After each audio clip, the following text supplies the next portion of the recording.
Welcome to Glasgow in Scotland. Now, just to be clear, the images of the crowd that you just saw were from Newcastle, and a brilliant crowd they were too. But the reason why we don't have images of the crowd here in Glasgow is because unfortunately the gig here has been cancelled. You see, we managed to make it through the snow overnight from Newcastle with our tour buses and articulated trucks full of production, only to find out that the police have imposed a non-essential travel ban here in Scotland, effectively forcing us to cancel the show. So we're going to jump back on the tour bus tonight to drive down to Sheffield. Hopefully the show there will go ahead.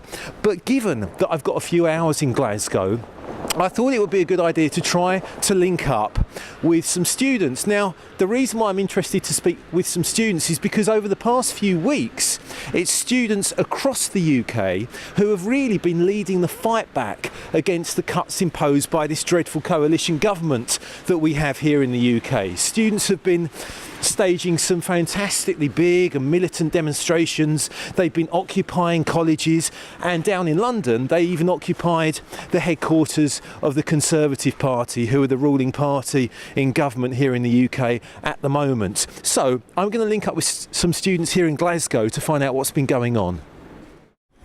So I'm sitting in Glasgow University Student Union with Laura from Strathclyde University and Chris from Glasgow. What's it been like here in Scotland? How is the Scottish Assembly? What's their position in this period with regard to students and cuts in general? Well, I think in general, because the Conservatives only do have one seat in Scotland, so there's a lot of anger that these cuts are affecting a country who have not voted for the Tories in any way, shape or form. So there are some sort of anti-cuts campaigns which include SNP members, are there? Yeah, absolutely. We've had members of the SNP, members of the Labour Party. We've even had some Lib Dem students getting involved with the anti-cuts action networks at this university anyway in Glasgow. What we found was interesting was that a lot of the Lib Dem students actually disagreed with what had happened and felt betrayed by the way the Lib Dems had went back on their pre-election promises. But to go back to your question, what you were asking about Scotland before, you'll see in the right-wing press a lot that the right-wing press have tried to demonise certain activists from Scotland for taking part in the demonstrations in London, namely Millbank. You see things written like these students have joined in the riots, yet they're not affected by these cuts. I think this is an argument that we have to take to all students and say that just because Scottish students aren't yet facing fees, it doesn't mean we're not directly affected by these cuts. I think it's an argument we're winning with students at the moment, because the reality is, although we don't have fees in Scotland at the moment, we've got Vince Cable calling for fees to be introduced to Scotland.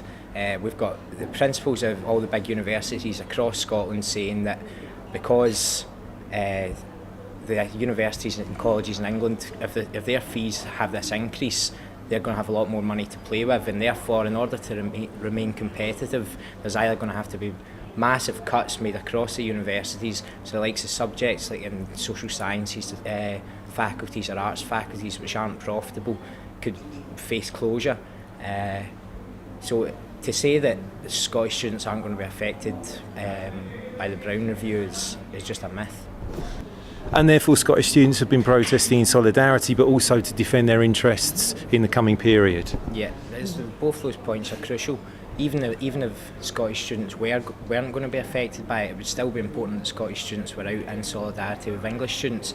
But there is, as you mentioned, there is a self-interest in it as well, because I don't think there's any doubt, and certainly in my mind or in anybody's mind that's been involved in the protests, that we will be affected. Mm-hmm. And the cuts have already actually started to affect us, in Strathclyde, for instance, over the summer, just there, our language department was affected. There was you couldn't do German at our university anymore. Over the summer, a lot of staff left and just weren't replaced. So even having an argument with people is quite. It's not as difficult as it could be, because it is a very real thing for students, and students can see it in their own universities already taking shape. These cuts aren't needed, they are unnecessary, and it is an attack against especially working class students who otherwise wouldn't be able to afford it. There's plenty of other solutions, taxing the rich, for example.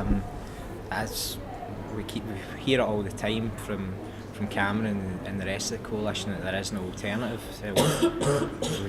We all know that isn't true. You know, there's been demonstrations across the country recently against tax dodgers, people like Vodafone, these massive companies which aren't paying their taxes either through tax evasion or tax avoidance. You know, we ask the question, why are these millionaires and billionaires getting let away with paying their taxes whilst it's the working class are being hit, you know? You asked before about like the objectives of the student movement. I think each individual campus will have, the cuts will take a different form on each campus, so specific to each campus there will be different things that people are fighting to save. But I think as far as broadly is concerned, at the moment the aims of the student movement is to make sure that at the very least that the status quo is retained. You know, we don't want to see an increase in fees in England. We certainly don't want to see fees introduced in Scotland. We don't want to see job losses at university, and we don't want to see course closures at university. And it's if we can win that with a strong student movement, we can even go on to win further benefits for students. And I mentioned about we don't want to see job losses at university. I think it's essential that if the movement's to be successful, we have to unite with the workers on campus. There's not just lecturing staff, but all the admin staff and all that kind of thing. We have to see kind of coordinated staff and student action to fight against the cuts. There's the UCU look like they could be going out in the new year. If that happens, that's a perfect opportunity for the anti-cuts movement to unite with the staff at the universities across the country. And that's the Union for University Lecturers? Yeah, University College Union, yeah. So if that happens in the new year, which it looks likely to happen, that's a perfect opportunity for the movement to really get staff and students fighting together against the cuts, because together the workers and the students are stronger. Students are, like, especially in this generation, like, fobbed off, has only been interested in Facebook and the X Factor. But what actually you're seeing out of this movement is that that's not the case, and that students are standing up and fighting, and that they do realise what's going on. So we made it safely down to Sheffield just to find a sizeable student protest outside the town hall.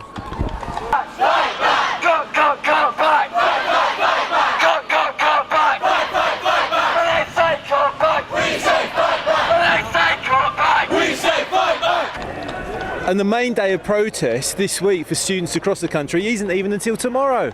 Brilliant. So here I am in a hotel room, frustrated that I can't join the student protesters down in London. Scenes of that protest on the TV behind me.